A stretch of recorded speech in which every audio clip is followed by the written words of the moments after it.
All right, good morning and welcome to our second lecture on the theory of structure or introduction to finite elements.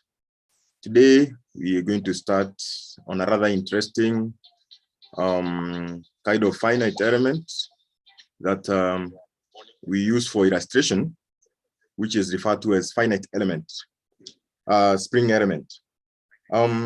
Thank you for those who have joined, and I can see, of course, you have registered your attendance. Make sure you leave your registration number there, at least. If you can put your name, it's okay, but registration number is key, so that we can be able to record that.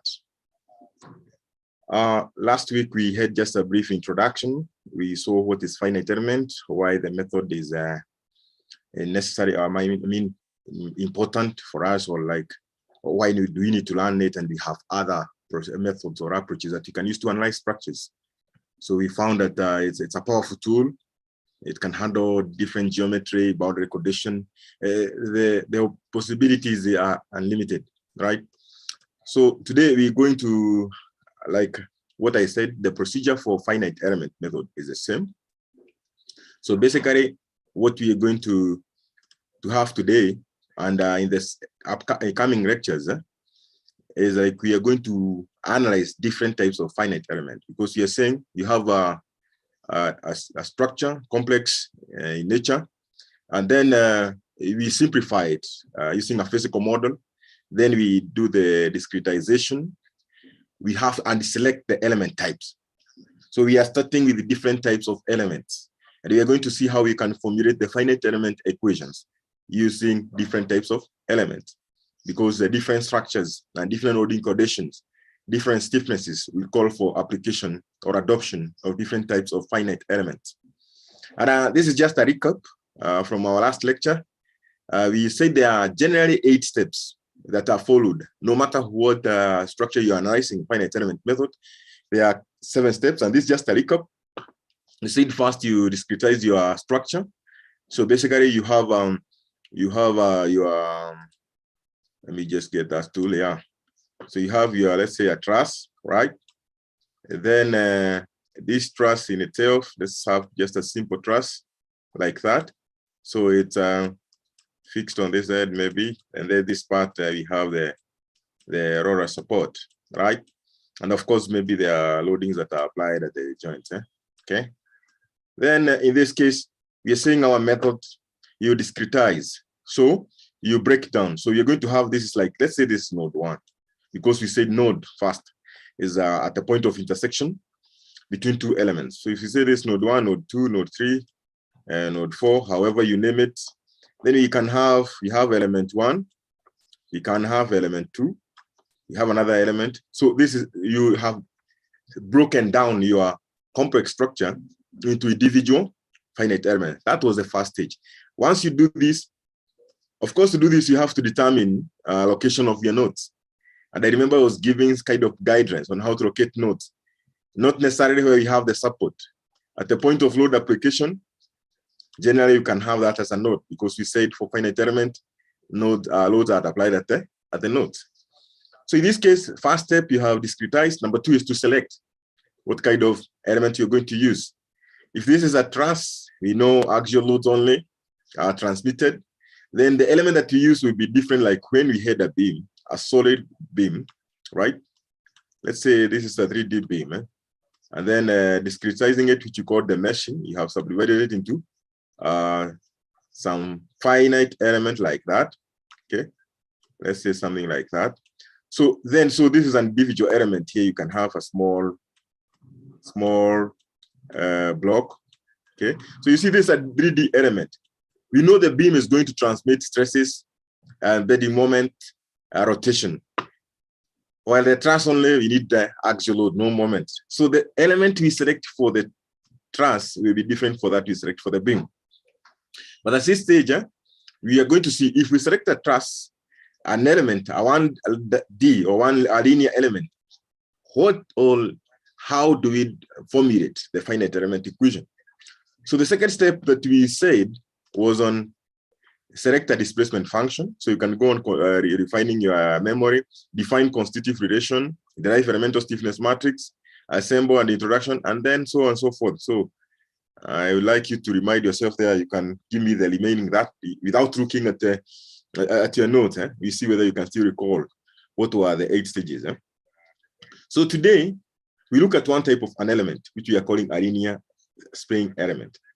And the first thing that I do here is to define or state what is a linear element. Because why? Because you can have hard springs, linear springs, soft spring. But in our case here, we are so categorical that we're dealing with linear spring element. Now, a linear spring, for your case on understanding, it's not a structure. It's not an element that you can say is a structural element, but it's usually employed because it provides an easier way. Remember, this is an introduction to finite element method. So it provides an easier way of deriving finite element for 1D element. So it simplifies things. Why? Number one, you recall from your high school physics, the Hooke's law. Okay, you are dealing with a spring. Okay, then there was a load applied here. Of course, this load will apply a downward force. Okay, then of course this side was fixed, and you could simply apply the Hooke's law to find the extension, as long as you are given you are able to obtain the stiffness and the applied force. You could be able to obtain the extension.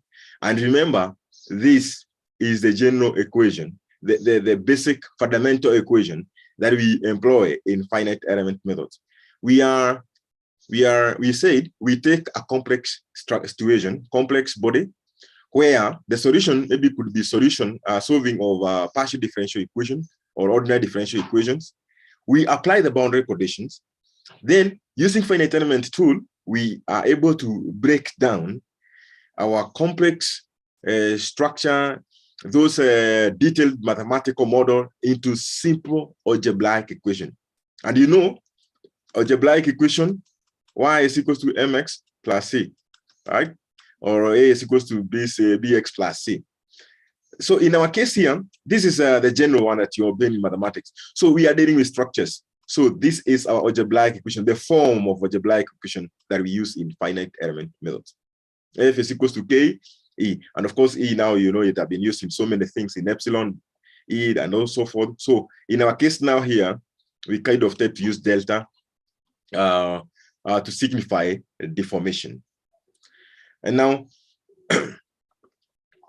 what we are calling the linear spring, this equation that you were employing in high school physics or whatever it is that you came across, this formula, you are dealing with the linear region, like elastic region, so that your graph or your curve was behaving like that. Okay, so F or the force was directly proportional to the elongation or the deformation. Okay, so that the Hooke's laws apply. Of course, this is the formula we want to use, so we stick with that kind of a behavior of a spring. But I don't want to leave you hanging and then you wonder what are the other types of springs. We have hard springs, we have soft springs. Soft springs is where, when after you reach a certain stage of loading, then the behavior of this spring, you know, it starts now behaving like that. Of course, this is typical of the maximum load. Before the necking and the spring snaps, or any metallic plate that you might be testing, it starts to neck, to reduce into cross section, such that you'll find that even with little additional load, the elongation is too much, right?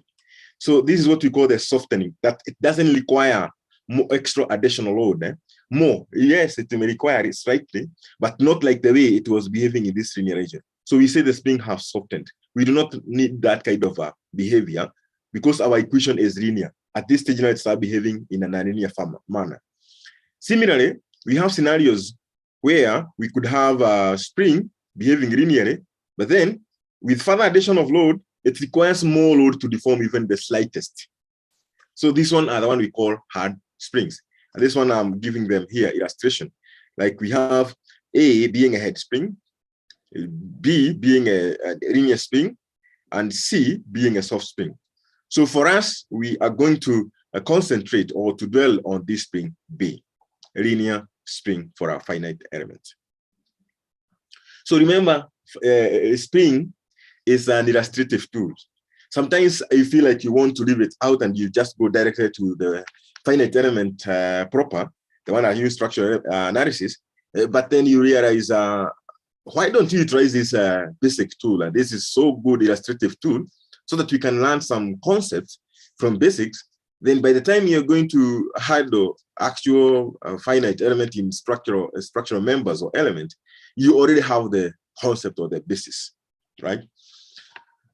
So a linear spring, of course, is a mechanical device, and the spring, it's good to note that it's only capable of supporting or carrying axial load. Okay, this spring of ours here is only capable of carrying axial load, so no moment, no rotation, so it can only elongate or contract. And you also know that the applied force is directly proportional to the elongation. Of course, now the proportionality constant, we say F is equals to K delta, or sorry, K delta, this small delta. Capital delta, we will be using this, the triangle symbol. So we are saying the K here is what we call the limit of proportionality, or the stiffness of the spring, or the spring rate. When you go to our structures, then we talk of the stiffness of a structure.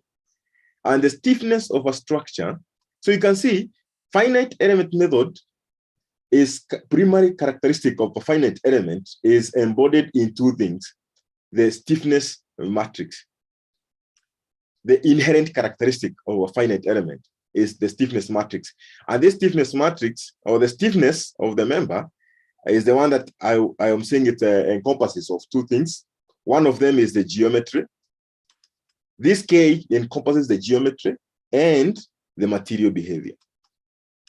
Okay, so the K which we'll be determining from time to time, because remember, we are following the direct stiffness method, where we said force is known, but the unknowns are the deformation. So K may not be given directly, but you can be able to compute from the given values. You can be able to derive. So the first stage for us to determine the deformation will be to obtain what is the stiffness for different elements. And we are saying the stiffness covers both, or it encompasses, or it's like when I say K for a member is dependent on two things: its geometry and material property. Okay, stiffness is like the rigidity, and I know because you've been handling with the beams, and then you're given the E and the I. So that EI, you talk of fractional rigidity, the stiffness of that beam. So you see the E is representing the material characteristic, the Young's modulus. The I, the moment of inertia, represents the geometry. Okay, and you did so for the columns, for beams, and so on. So with that in understanding, and knowing that we are using spring element just for illustrative purposes, let's now go and see how can these elements assist us in our analysis. So consider a case here. We have a simple spring. So you start with a simple spring here with node 1 and node 2. Okay. Of course, we say the force is directly proportional to the deflection. So of course, a spring will always, even if it's one element, you only have two nodes. Okay. And for our case here, we say we are taking a spring. Let me start with it. Maybe it's lying like that. So we are considering a spring. So we fix that part, or we are holding that part, then we stress the other part. Here we apply load on this head. Okay. So this is the first node. This is the second node. We talk of node I, node J, when we are naming the finite element, well, where I must be less than J. Of course, I is the lower node. Now, this being the case, and this being linear, of course, we want to get the deformation, or what the elongation of this element. We just need to take the deformation, final deformation at node 2 minus deformation at node 1. So if the node 1 was fixed, for instance, the deformation is 0. So we know that total deformation delta will be equal to what we measure in U2. U2 minus U1. If U1 is equal to 0, then delta is just equal to U2. But that not will be the case. Let's not just assume that this U1 or the deformation at node 1 is 0. Let's just take it as a value, U1 and U2. Then there are internal forces. Of course, if this head is fixed on the pin, this force F1 will be the reaction, is it? This automatic. Then, of course, in node 2, if you are pulling, you are applying force F at node 2, you are pulling. So the internal force at node 2, F2, will be, of course, the applied force F. So this is, we are taking things as basic as possible. We are not just assuming directly. Of course, I know you know when there is a boundary here, when there is a fixity here. Of course, you know the deformation is 0. You know, of course, the force here is the reaction and so on and so forth. But now we are just taking them as forces so that we can be able to formulate our equations. So that being said, you can now go ahead and then obtain what is the, the equation for this. F is equals to K times delta. So F, which is the externally applied force, which is the same as the F applied at node 2, we said the load is applied here. The load is applied at node 2. So this will be equals to the stiffness of the spring, delta, we say this equals to the difference between the deformation node 2 and node 1. Okay. So you have seen F is equals to F2, small f2. This is internal, not the force at node 2. And from equilibrium, if this body element have to remain at equilibrium, we know that, of course, F1 must be equals to minus, or let's do this.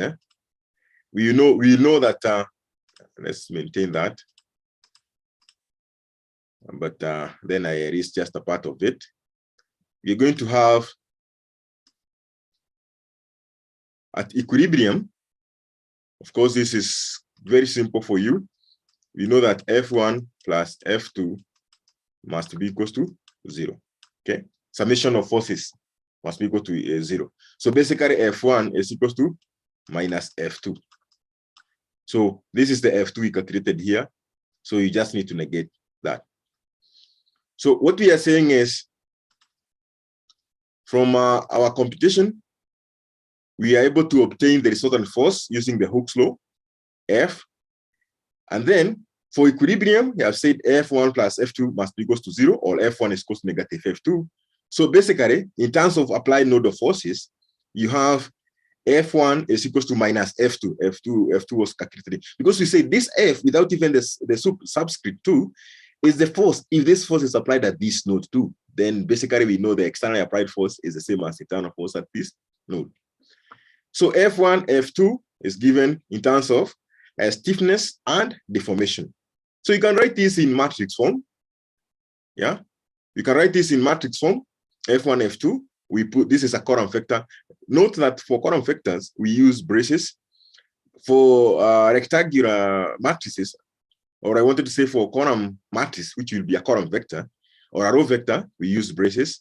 And then for a rectangular matrix, we use this bracket rectangle.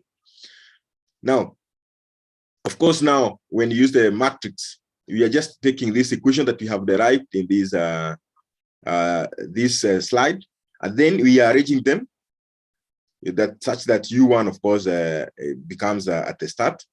This is what we are having in this slide. So we are first bringing the U1 to be on top, and then we factor out U1, U2, we arrange it in matrix form. Of course, this is why we are saying a brief revisiting of matrix analysis or matrix operations was necessary in our last class. And I shared a very good textbook. It's one of our reference with your class rate, which I hope you have shared with you. One of the appendix, I think appendix A, is full of those summarized matrix operations. A very quick way to remind yourself of what, of course, you already learned previously. So in compact form or in shortened form, we can just say that this force vector, we can represent it using a small f, like this, is equals to K, E. E represent an element. So stiffness of an element. And this basically is one element we are talking of here. F is equals to Ke, U. U, of course, is the deformation, represent this column vector of deformation. U1, U2. Now, of course, this part, we are talking of this KE, I like red color. This KE, of course, is this component. So we are saying KE, and this now have to stick in your mind. For a spring element, is equals to K minus K minus K, K. This is the stiffness for a spring element. Sometimes you may find it written as K into bracket 1 minus 1 minus 1, 1. Always, this will be the stiffness of the form of the stiffness matrix, elemental stiffness matrix, or stiffness matrix for a spring element. And this will be the case for 1D element. You see, we are saying for 1D, it means we just need one coordinate. I hope now you know about the degrees of freedom, the number of deformation coordinates that you can be able to describe our body. Then that's a degree, it's degree of freedom. There is no rotation for this spring, only elongation and compression. Elongation, compression, elongation. You see, so this is, we only need one direction U or X. Of course, direction X to describe our body at any one point, the location, okay? The coordinate. And that's why we are saying this is for 1D element. Remember, we said we have 1D element, we have 2D element, and so on and so forth. So 1D element, and for a truss, for a spring, there is at the node, there is only one deformation. That is elongation, or either to elongate or to reduce, if you compress it. So you only have U. Remember, we can also have 1D, but if there is a vertical motion, that is not motion, this is not structural dynamics, but if you are vertical deformation. But for us now, for a spring, we said it can only carry axial loads. Okay, so this is the form of stiffness matrix for a spring element. And we talk of now the coordinate system, the global and the local coordinate system. Let me define what we mean by that. Assume we have a spring in this direction. Okay. Assume we have another spring attached here, maybe in this direction. Okay. So basically, when we do what we say element discretization, or body structure discretization breakdown, we are going to define this element considering its orientation. Okay. So this element, one, basically, it have got its own direction, X. While this direction, this element two, it have got its own direction, X, right? The horizontal or the axial deformation direction. So you see, when we are defining this elemental stiffness matrix, we say we have defined it in local coordinate system. But when we are handling the whole structure, let's assume this was a truss. Let's assume it's a truss made up of springs. Okay, so let's include another third spring here. So you see, for this truss, there is a global or the overall coordinate system for the whole structure. Okay, even though here we can see that for this element, the orientation is at an angle, of course, an angle theta to the horizontal. The orientation X direction is, this is capital X and this is capital Y. So this, for the body, the coordinate system for the overall structure, we call it the global coordinate system. While the coordinate system for an individual element, we talk of the local coordinate system. And when we come, why is this necessary? If we have bodies or elements oriented in different directions, remember, we are dealing at this stage, stage one, selection, discretization, selection of the stiffness, the type of element that you are going to use. Then we are going to go to the next stage, which is you define, of course, displacement function. That one we jump for a spring element. I'm going to mention why. Then what we have done is we have derived the elemental stiffness matrix and equation. We have already defined the elemental stiffness matrix K and the matrix, the finite element equation, which is also called equilibrium equation. Okay, so the next stage usually is the assembly. we bring back together the elements that we had defined individually.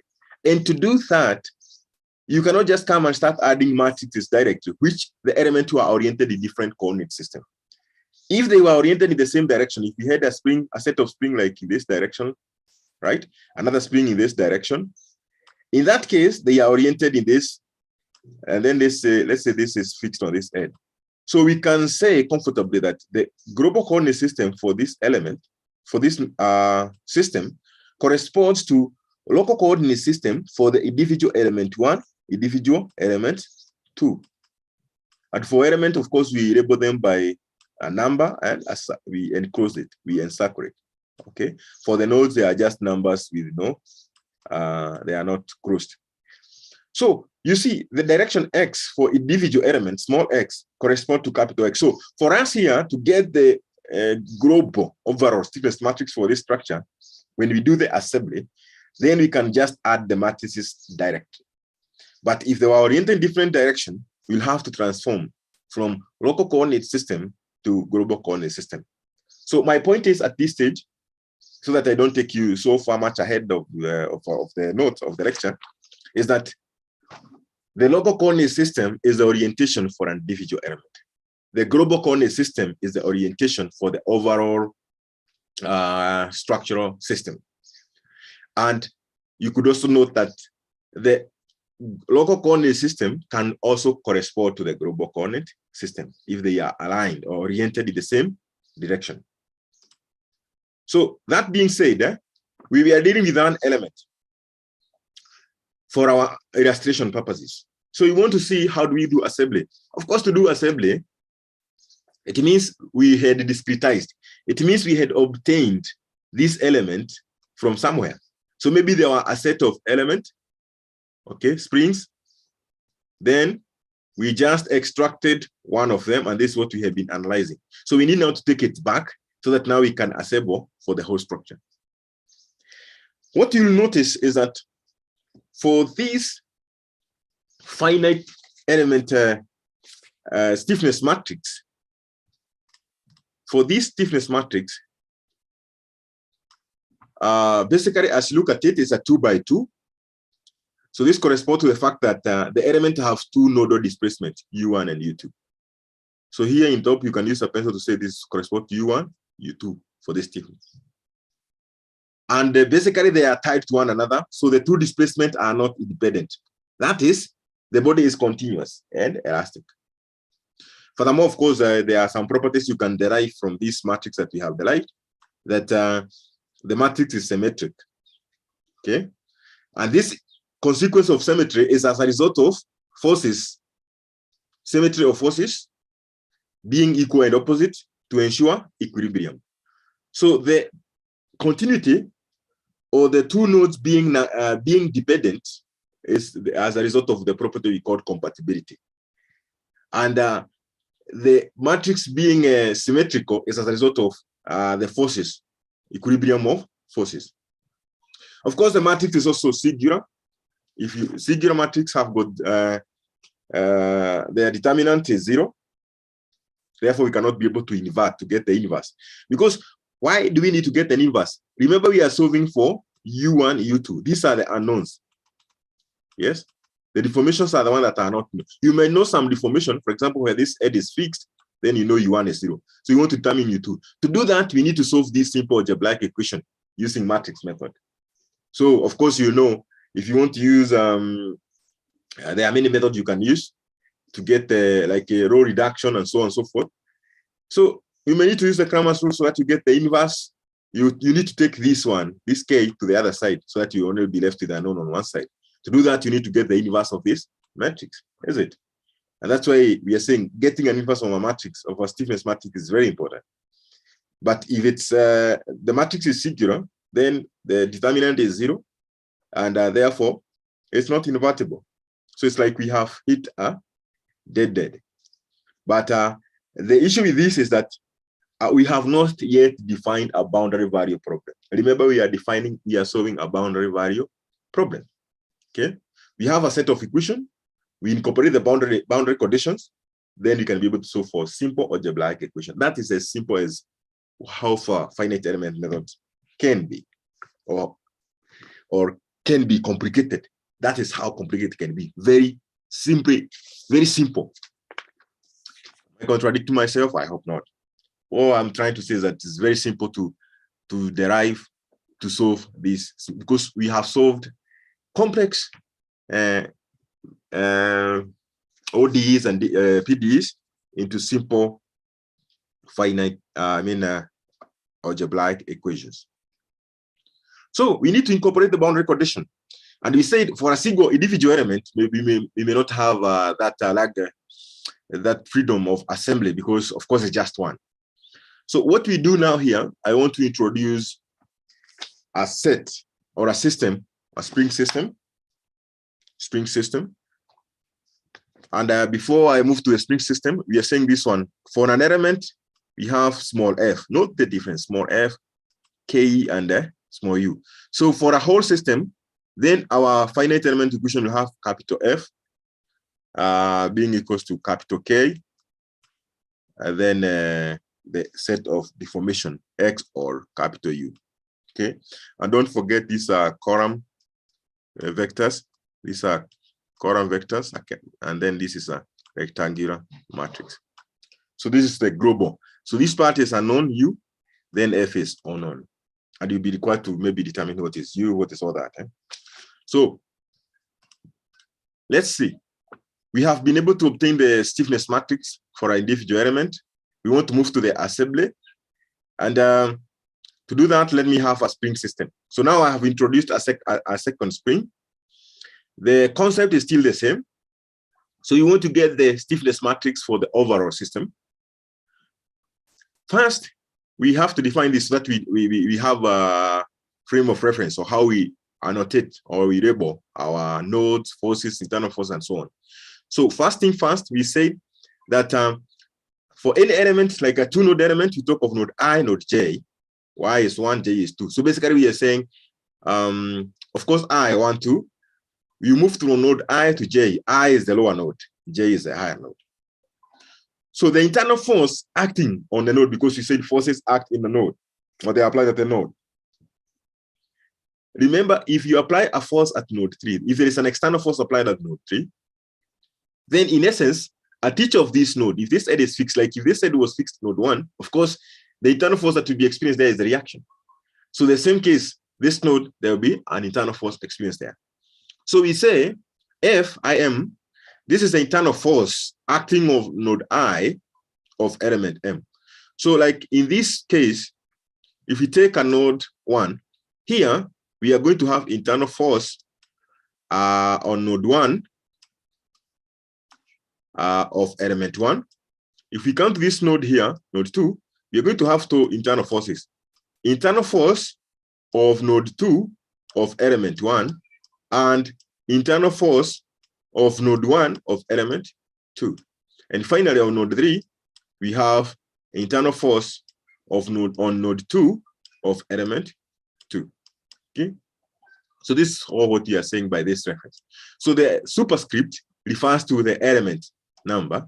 The subscript refers to the node number. Of course, for this element, we have node 1, 2. For this element 2, we have node 1, 2. Okay. So we do not, the node ij like that. So the equation, we derived the equation already for element 1. So even without going into detail on that, we go for element 1, element 2. So we derived this equation previously, like where we obtained for the elemental stiffness matrix for each either of these elements, K1, K2. So for this element, the first element, so for this first element here, so we just extract it like that. Okay, this we have 1, 2. So we have the elemental stiffness matrix Ke. Now E is equals to K for element 1 is equals to K1 minus K1 minus K1, K1. And then we know F1, F2, the internal forces, this is equals to, we just need to employ, so we have F1, F2. This is F on node 1 of element 1, F on node 2 of element 2, okay? This equals to of course, the stiffness matrix, K1 minus K1 minus K1, K1. Okay. Then you put the deformation U1, U2. So this is for the element 1. And this is what we did in the previous slide. This is what we derived in the previous slide. This is this, right? This is what we derived. So basically what will change for element 2 is just, this will just be internal node F1 on element 2, F2 on element 2. Then K will be K2, K3, K2. I mean K2, K2, K2, K2 minus K2 minus K2, K2. And this is what we are having here. For element 2, the same. F, internal force on node 1. Remember now node 1 of element 2 is this part. And the internal node force on node 2 of element 2 is on this part. And of course now K2 minus K2 minus K2, K2, U2, U3. So we have the elemental stiffness matrix. Remember the stiffness matrix is just the K parts, the one with K. And overall what we have, this is the finite element equation for the element 1 and for element 2. Okay, so you see we have now more than one, so we can go to the other stage we are calling the assembly. We need to get the global stiffness matrix. We need to combine these two matrices, the K1 and the K2. There are two ways to assemble the stiffness matrix for the whole system. One of them is what we call the force equilibrium concept. Force equilibrium concept, it means, of course, you consider the equilibrium of forces at each of the nodes. For instance, at node 1, the external force F1 is equal to the internal force small f1 acting on node 1. Then for external force F2, this will be equal to summation of force on node 2 of element 1 and on node 1 of element 2. This is what I was explaining in the previous slide. And finally, on node 3 is a summation like that. And you know, of course, F1 plus F2 plus F3 is equal to 0. And we have derived all these from equation. Remember, we already obtained this. You already derived F1. You have this. You can extract this first equation. The second equation, you can extract a linear equation. So you can have either of these. If you want to get F11, you just need to extract this. F11 is just, yeah, F1 on element 1 is just K1 times U1, K1, U1, and then minus K1 times U2. You see, you can be able to obtain for either of these F1, F and node 1 of element 1, F and node 2 of element 1, same case for element 2. So basically what we are saying, having defined, using the concept of equilibrium, having defined that F1, node 1 or 2, having defined the nodal forces, external forces as superposition or as a combination of all these forces in terms of the internal forces, which we already have the equilibrium equation, then we can go ahead. Of course, F1, we know is capital F1 is equal to F small F1, 1. And this one, of course, I have shown you in the previous slide. So F2, 2, you combine for these two. You can extract from the derivation for F2, 1 and F1, 2. And then finally, F3, 3. And with this now, we just need to rearrange. Express your equation in terms of deformation, so that you can be able to factor out the deformations U1, U2, U3. So you are going to end up with, in matrix form, U1, U2, U3, a force deformation vector, force vector, and a rectangular matrix of the stiffness. Now, this is the stiffness. This here is the stiffness, what we call the global stiffness matrix for our system.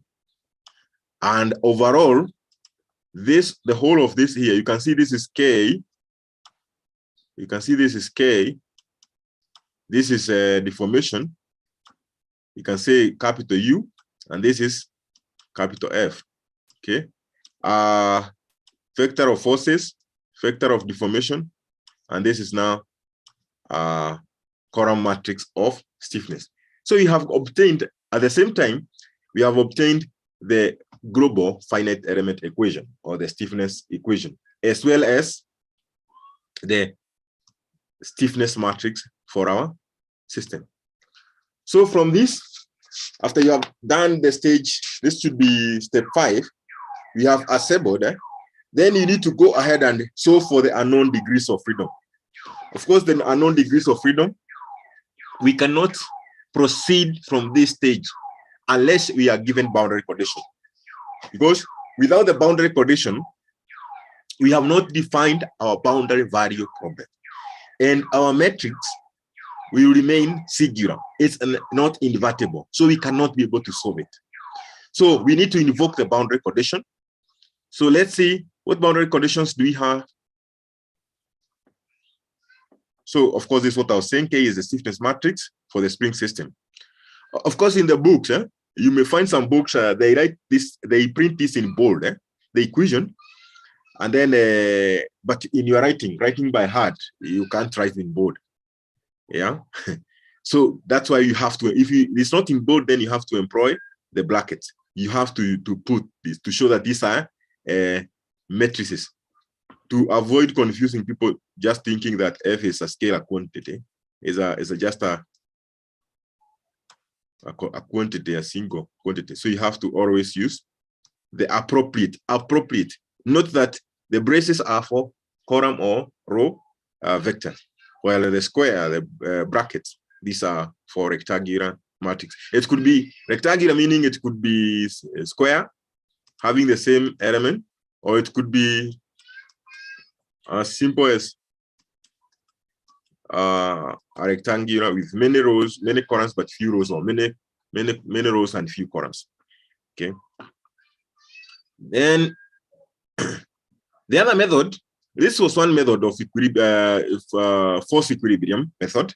We use the equilibrium, the condition of equilibrium. We use this condition of equilibrium here so that we could be able to express F1, F2, and then we can combine them, right? The other method that we can adopt, which is the simplified method, is called the superposition method. The superposition method calls for, we employ one condition, which we call the compatibility requirement, that nodes, common nodes, remain connected even after the deformation.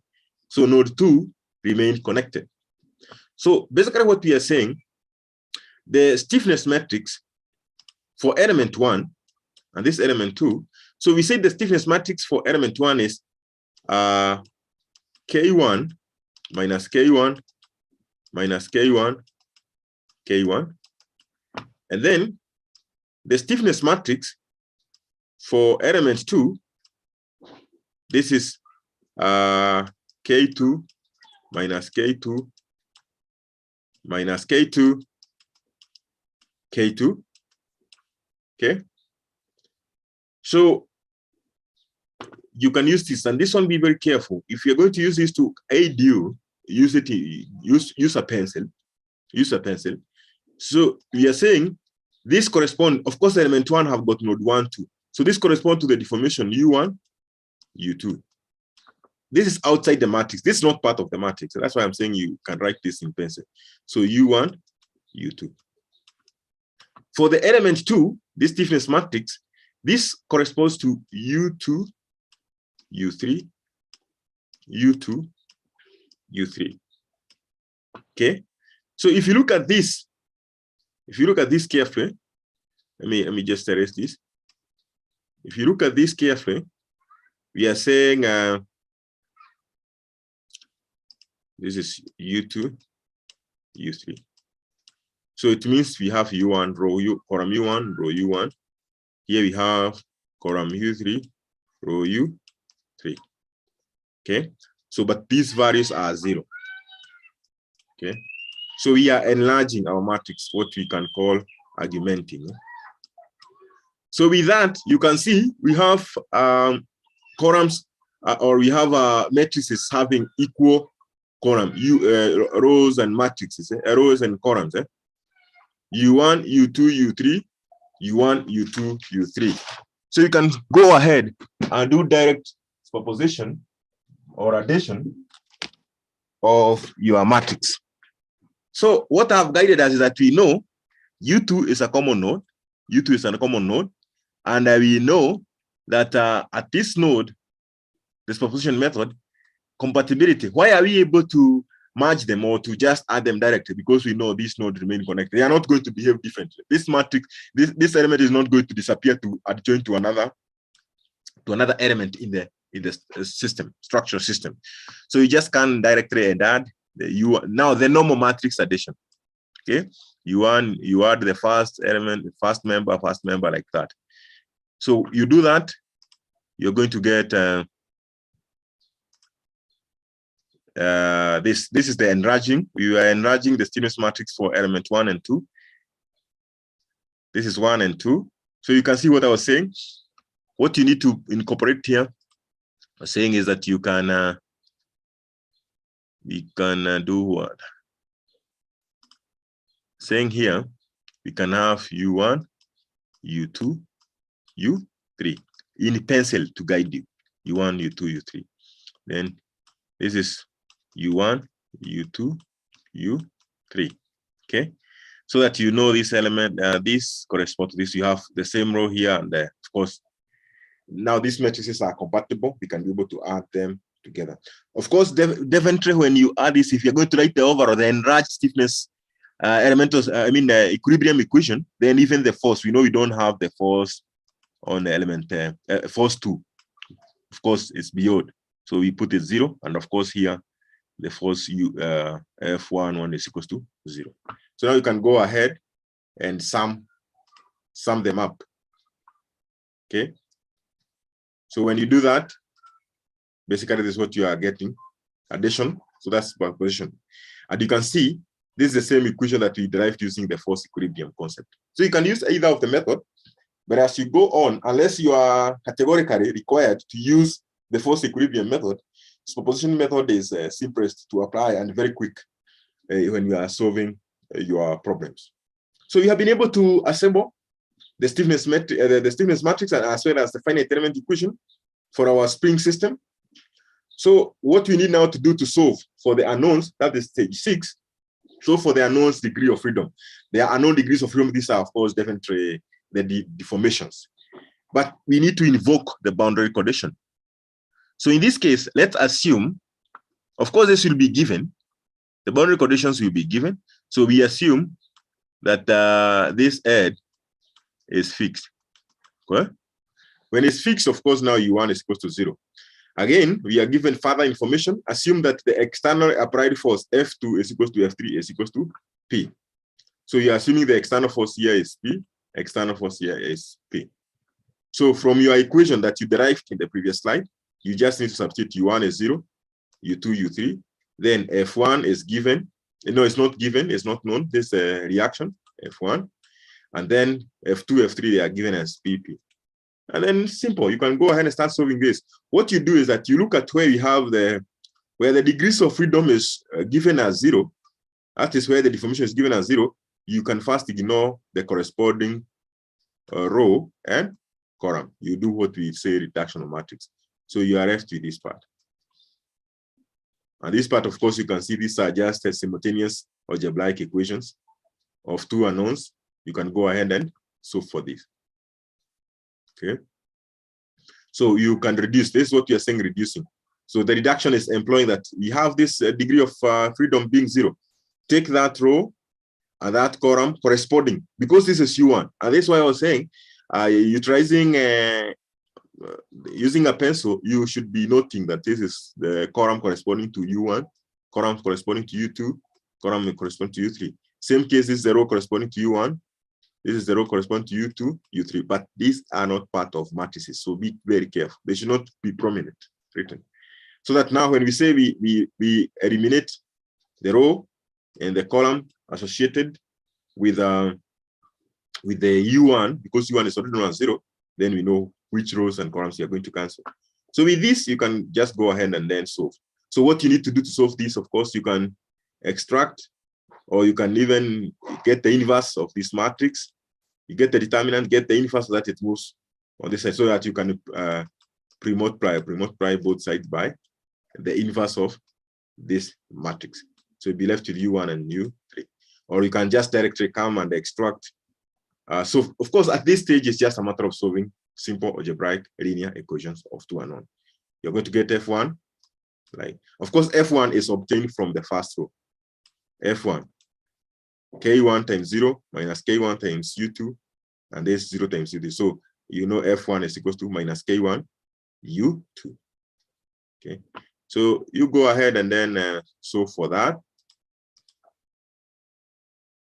You solve the equation, you obtain this displacement and the reaction force. Okay, so before we move to a secondary example, I'm looking at the chart area, saying that you can use the chart area to leave your comment, your question, if you have any. As we go by, we could be addressing them. We're also going to have an question answer session towards the end. But if you have a burning question, it's good to drop it there so that we can address it before it's too late. I don't want to leave any one of you behind.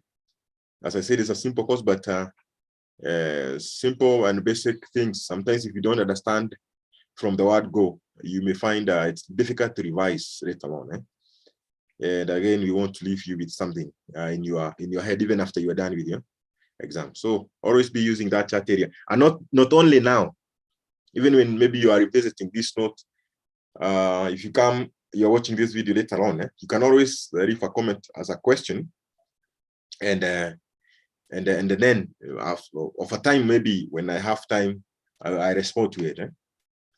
The good thing is that when you post it here publicly, last year I had people sending me questions in the email, and then I was seeing this is not being generous. We are sharing this publicly. If the question is not a drawing that cannot be drawn on the comment, put it in the comments so that when I respond, somebody else may also benefit, not even now, but even in the future. But of course, I'm not limiting questions in the email. Only that when you send me in the email, you have to show me how far you have handled it. Right. Okay. Seeing that there is no question there, I want to show or to illustrate using another simple example of a spring element, so that by the time we are done with this today, you'd have a feel of what finite element is, what are the stages. And then when we start now coming to next week about the truss element, the beam element, the bar element, the frame, 2D and 3D finite element, things will have sunk, and it will be very easy for you. All right. All right. Now, let's look at this example. This example that we are having here is that we have just added two things. One, we have added an extra element, element 3. So basically, this one, of course, you are given a node. Sometimes you may not be given this node. You may be required by yourself to decide where they are going to be located. And I said one of the things is where they have support, where you locate node, where you have the support, where you have load application, okay. Then where we have what is this? Where we have a change in geometry, you can have a node, okay. What is else? Support, load, coordination, change in geometry, of course, at the intersection. Some nodes are very obvious.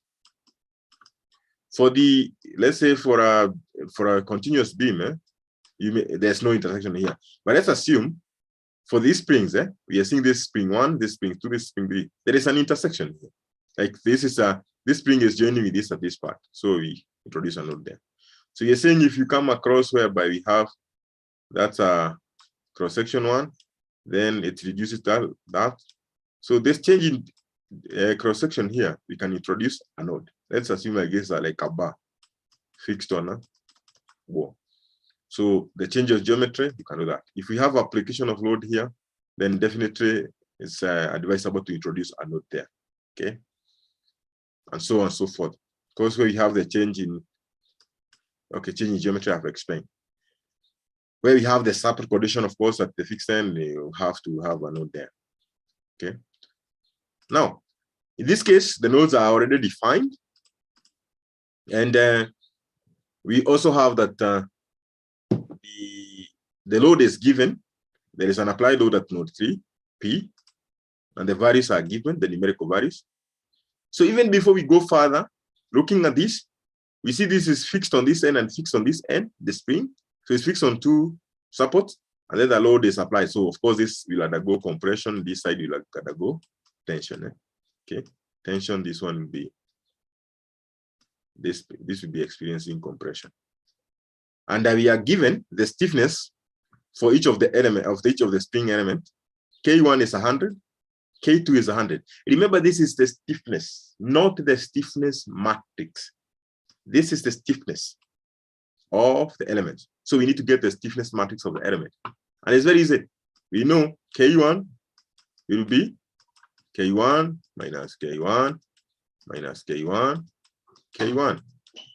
So basically, K1 will be 100 minus 100 minus 100, 100.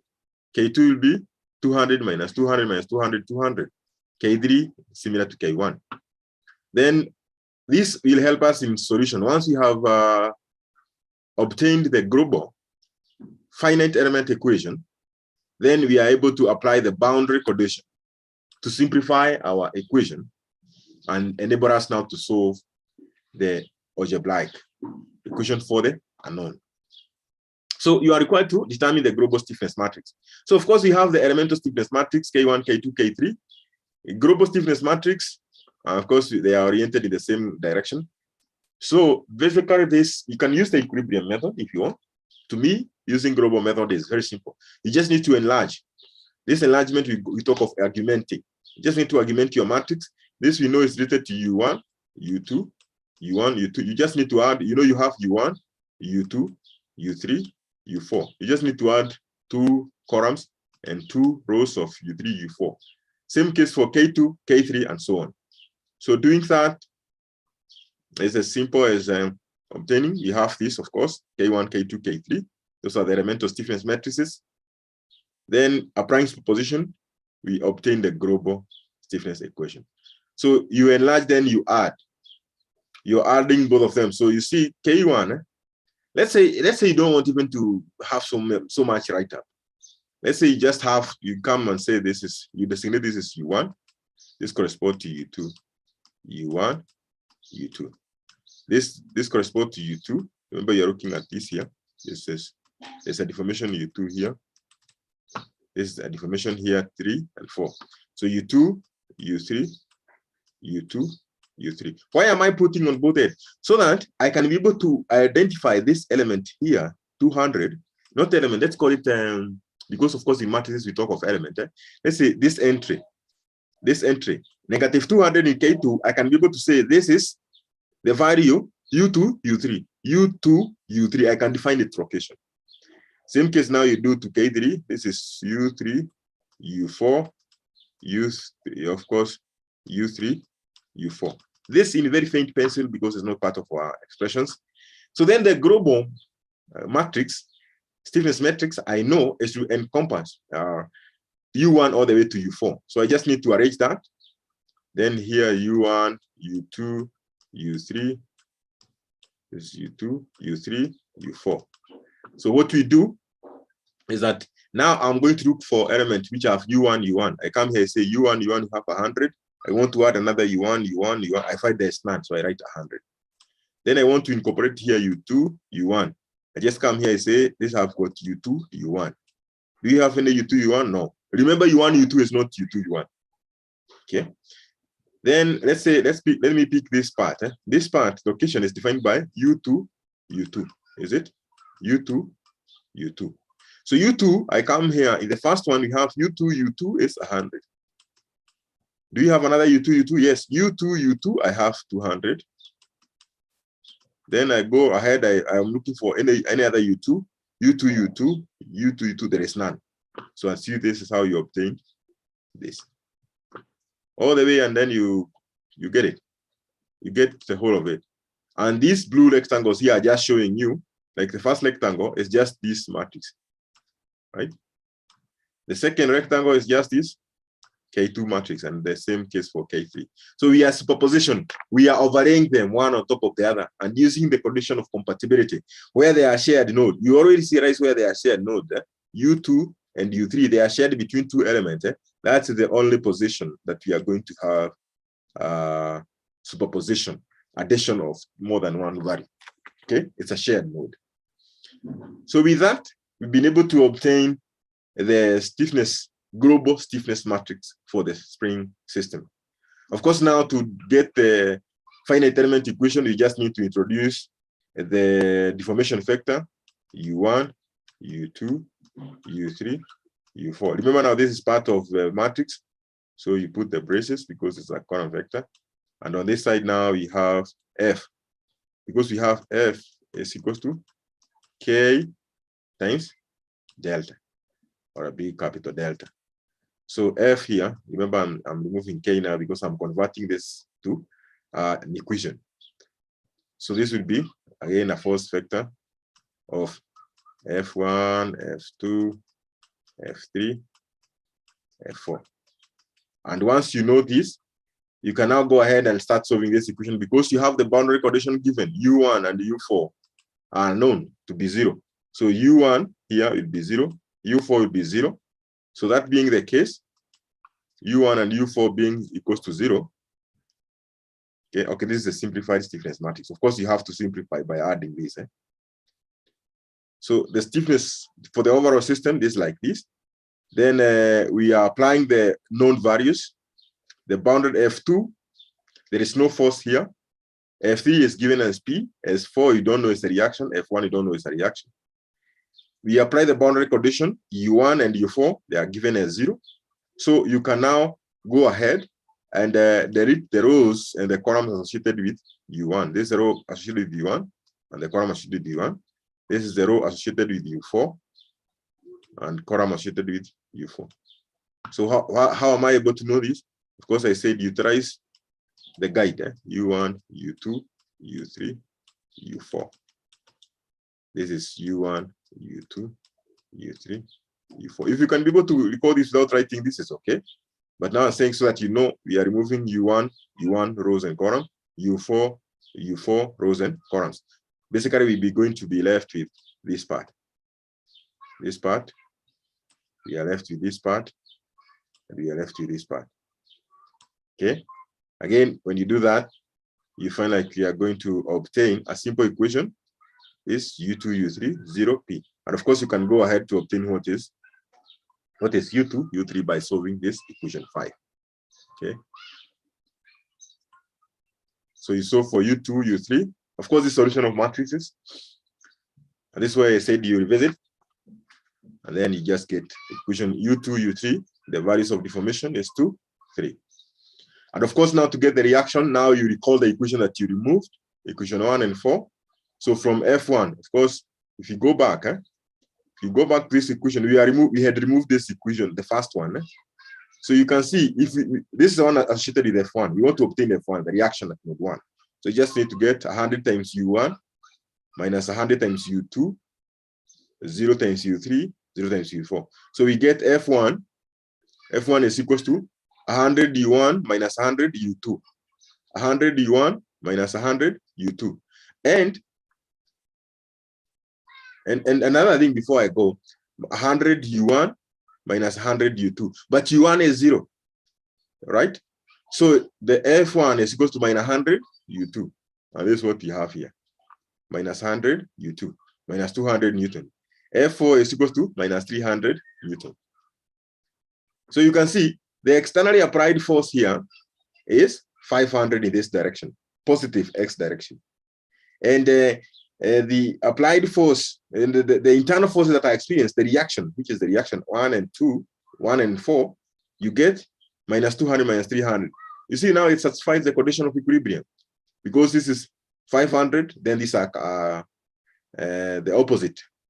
These are the reactions, equal and opposite in nature. Okay. Finally, what are we supposed to get? The finite element equation for the spring. Is it that what we are required? We are required to obtain the force in spring 2. Okay. The force in spring 2. Now we are going to recover. This is stage, I think 7 or so of our stages in finite element equation. We may want to recover or to obtain derived equation. So for the element stresses, strains, and all that, or internal, because maybe you want to, of course, use this result in the design. So basically what you do, we get the forces for the global element, for the global structure, then we can now go back to our element so that we may decide, we may obtain what are the stresses in those members. Therefore, we can be able to now to design against the applied stresses versus now the permissible stress. We know what kind of a section, if let's say it's a timber section, that we may adopt for in our design. So we are required to obtain the force in the spring 2, the force in this spring 2. So what we need to do is just to get the finite element equation for this individual spring. Of course, it's very easy. K2 minus K2 minus K2, K2, U2, U3. F small 2, F small 3. So of course, they are using I and J, 1, 2, 2, 3. Therefore, you can calculate the spring force as follows.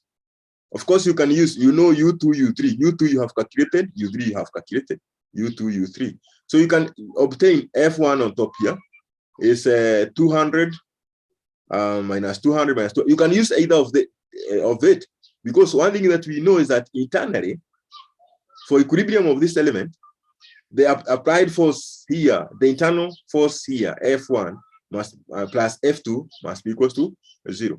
And this can be proved even using either of this equation. Try to obtain either of the Fi, now this F2, F3, the internal force. This is not external, internal force, using either the top row or the bottom row, and you're going to get the same expression or equation. So it's as simple as that. And I believe we are together up to that stage. And wow, I'm giving so many examples, and I know you are just looking at the screen. So the other one that we are going to look at, at this stage, I would like to maybe have a few of you on board here. If somebody wants to ask a live question before I introduce that, I introduce the other question that we are having. And I say, when I share the link, when I share the Zoom, of course, the platform I have, it's a paid version, but it can only accommodate 100 people. So that's why I don't allow everybody to control interference. Of course, we can be in the system, but again, the interface, I find it not so intuitive.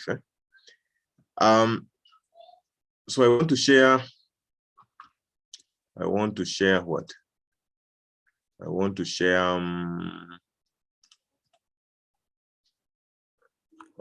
sometimes exiting the screen is difficult for Zoom. You have to scroll so many times until you come to the end. Okay. So all these, don't worry, this one you are going to cover it on. Okay, until when you come to the end, it just disappears. So these are the stages. If I didn't find anybody type the stages there, and this is what I was saying, we need to know the steps that we are following in finite element equations. So two, the equation or the example that I want us to look at is this one. This one. But before then, I just like to share this in case somebody is having a query they can ask. Let's see.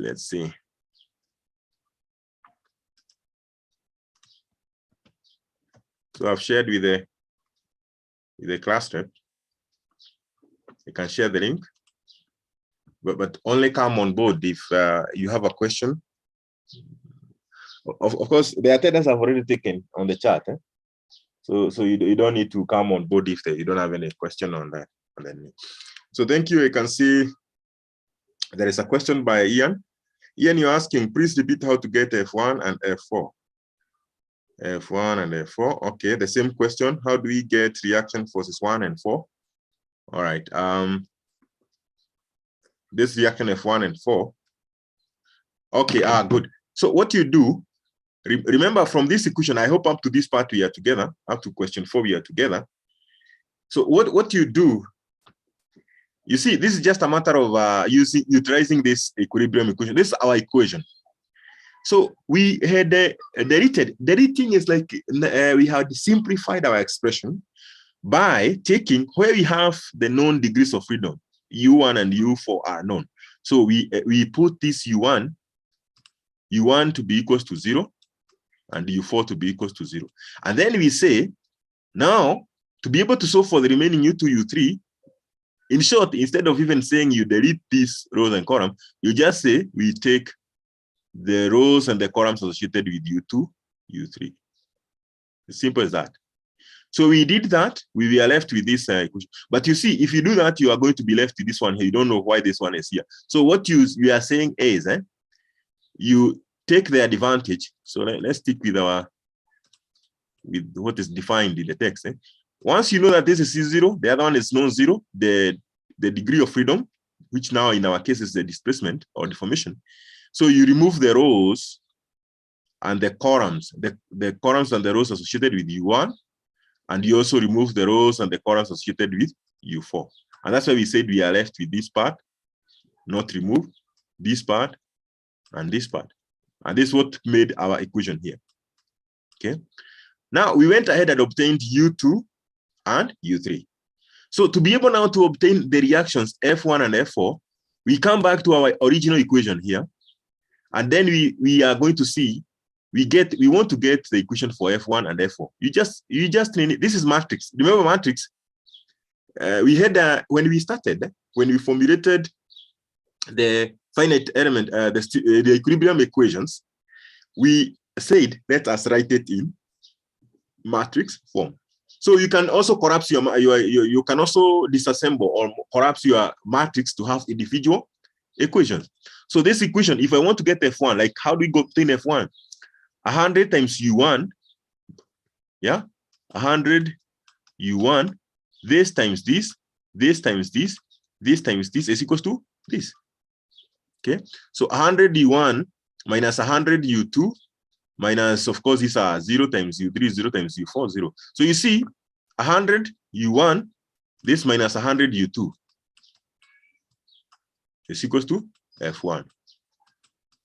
And then we said, of course, from the known values, the U1 here is 0.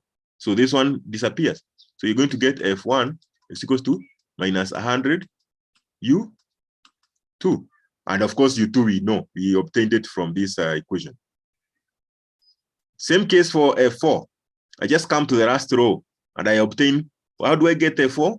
0 times U1, 0 times U2, minus 100 times U3, 100 U4. So this is minus 100 U3 plus 100 U4 is equals to F4, is it?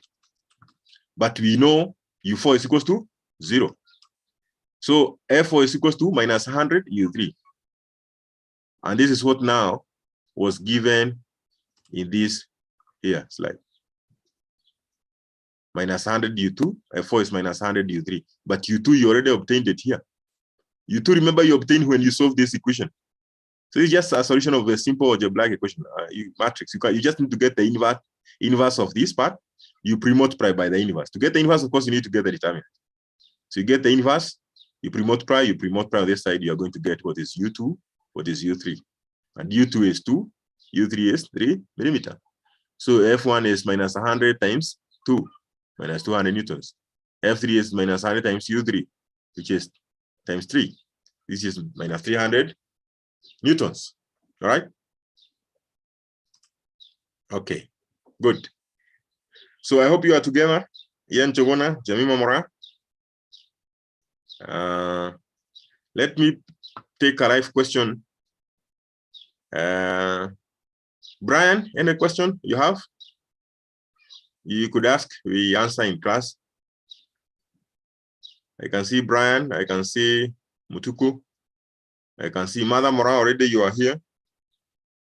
Mother, have you understood the explanation that I have given?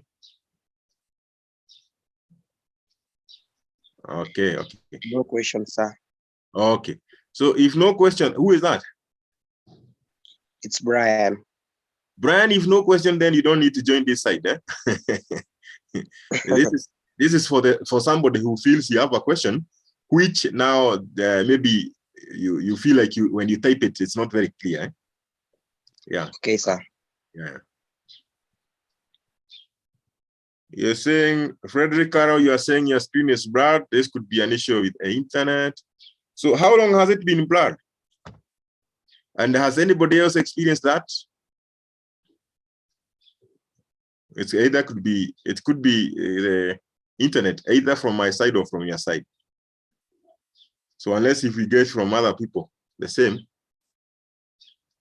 then we may say it's yours. Because I'm also monitoring using my phone, and I can see I'm clear. Okay. So that being the case, Frederick, do you think somewhere you got stuck, you didn't understand? Okay. All right.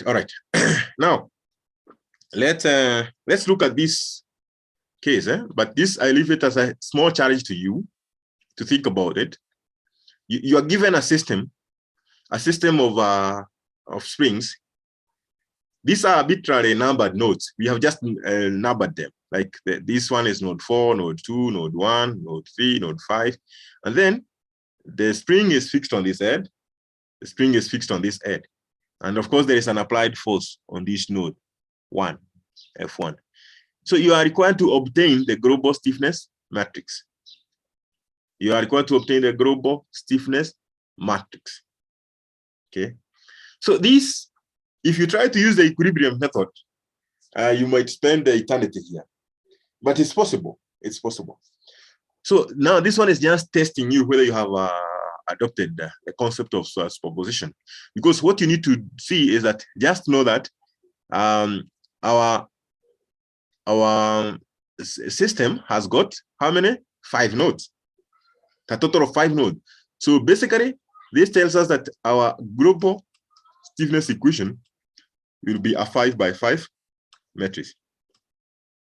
Okay, it will be U1, U2, U3, U3, U4, U5. Same case, U1, U2, U3, U4, U5. Oh, I'm writing outside the screen. No, you can see it. Okay. Then what you just need to do is like the way they are arranged. You see, we have element 1, but element 1 is made of node 4, 2. Okay. Element 1 is made up of node 4, 2. Okay. So you see element 1, K1,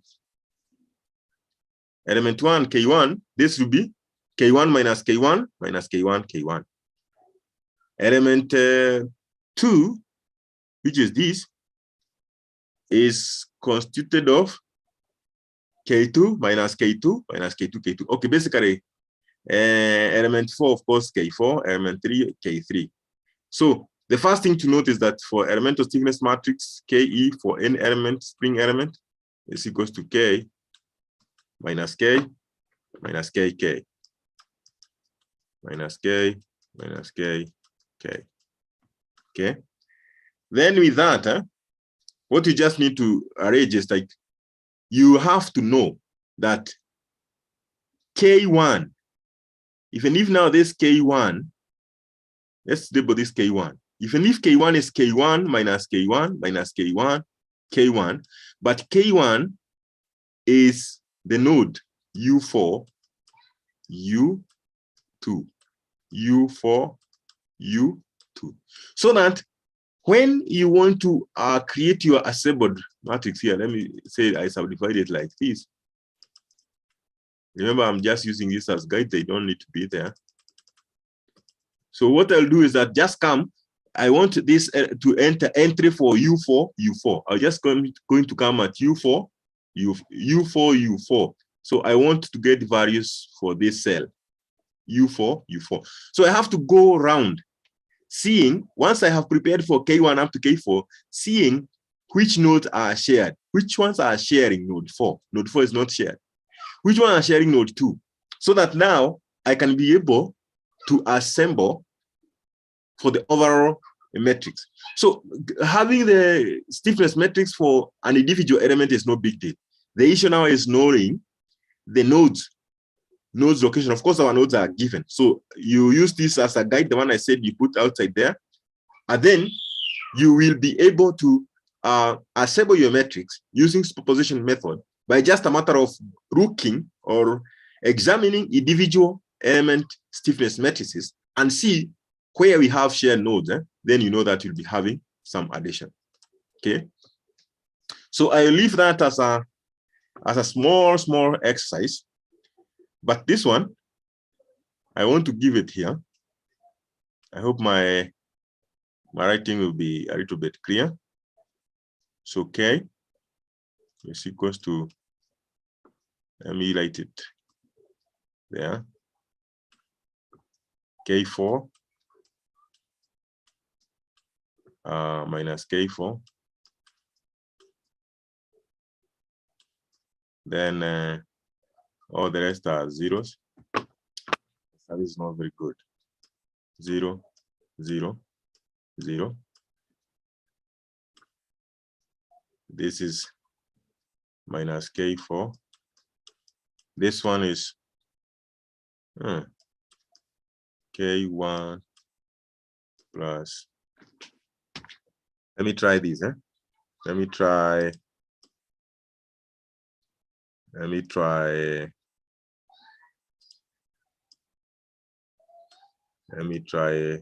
the text. So this is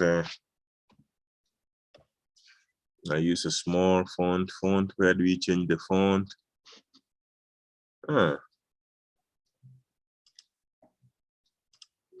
So K4. Well, the font is too big. Okay. It seems that may not work either for now, but it should be a way to reduce this text size. Okay. Even before we figure that, let me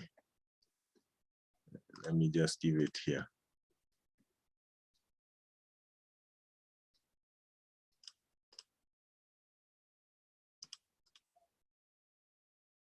It's not given. It's not given. Let's see. Let me just write it the way I was writing it. I want to give you the answer, probable answer. Then you can try to work on it. You see whether it's validatable. So this is U1, U2. So U1 here we have K4.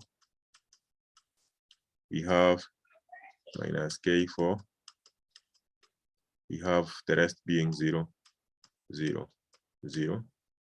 Then we have minus K4. Then we have, this is the one that is tricky, K1 plus K2 plus K4. Then we have, oh no, why am I struggling with this? I believe I should be having it here. Yeah. But there's a problem.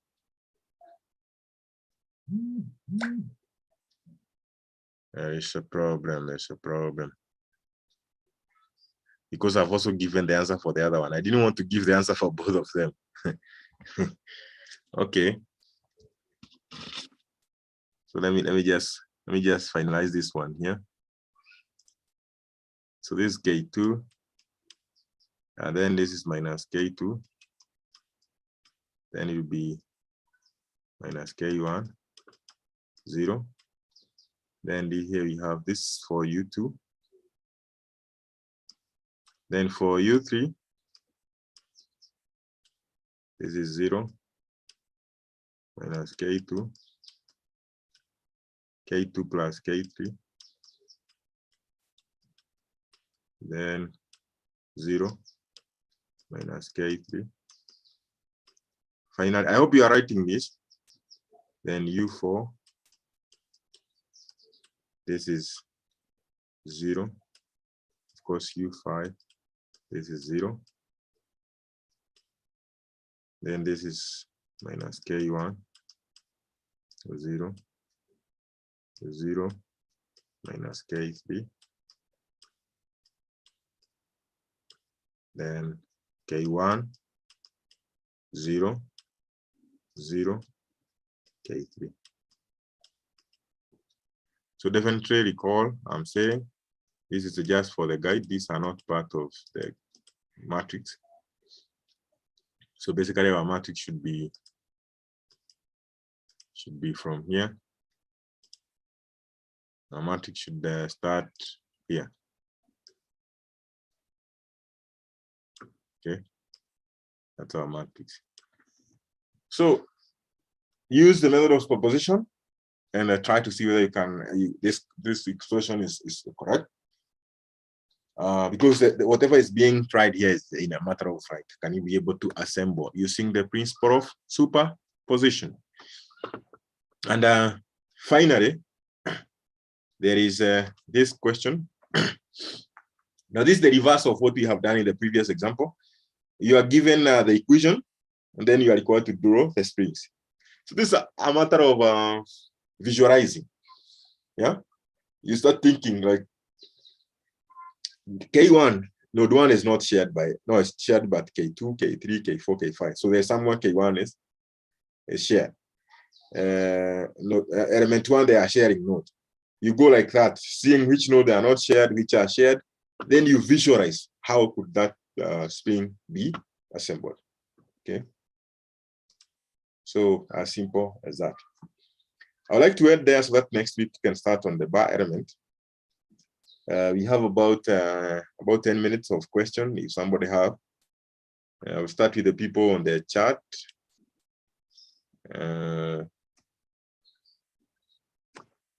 How is F2 0? Somebody asking how is F2 0? I'm assuming it's F2 of the previous question. F2.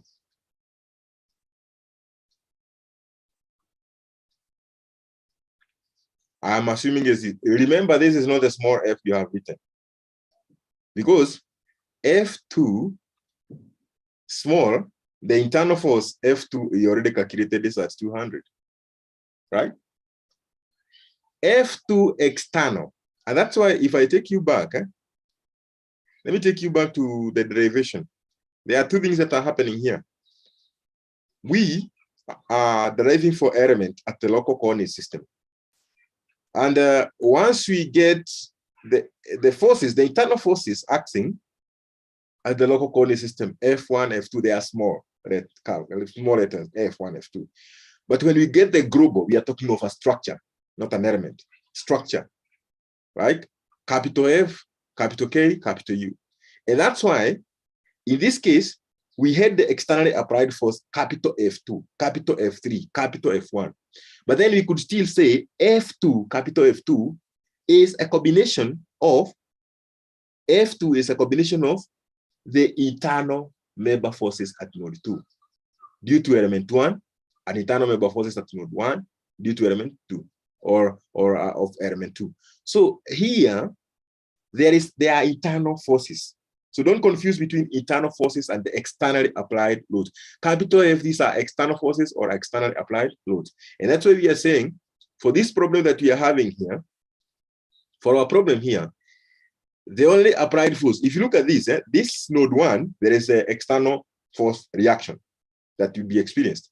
Here, there will also be an external force. Here, node 3, there is an externally applied force P. 2, there is no externally applied force. And that's why you're saying capital F is equals to 2. But then you are going ahead and saying part D, calculate the force, the internal force. You see, even if there is no force applied at node 2, Because of this externally applied force, the pull at node 3, at this node and at this node, at any other node, there is a force that is experienced, that the internal force, and those are what causes the internal stress. And those are what we use to determine the internal stress and also for our design. Okay. So don't confuse externally applied force and the internal member forces. So external are applied forces. So there's no applied load at node 2. So that's why capital F is equals to 0. All right. Any other question? Thank you for that, Frederick. No, that is Dennis Muya. Any other comment on the same? Because I'm seeing people on call. Any question and comment? Of course, basically, I know the class is the lecture is relatively easy. And again, I know you're also trying to grasp some concept.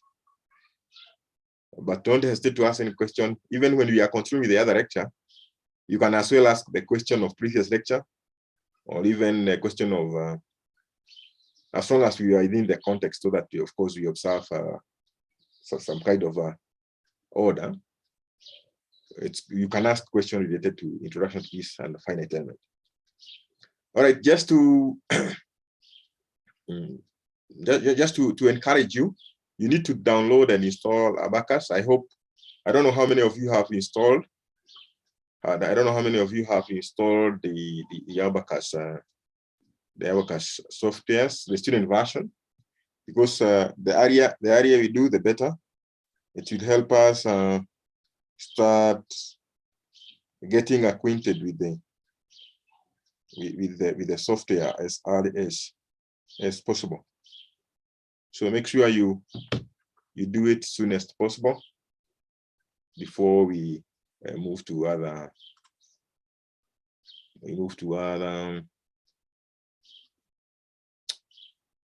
thing. Okay. If there are no other questions, then I'll just set it there. Thank you for your attention, and I hope that you are learning something as we go by. So we meet next week. To me is bye-bye until then.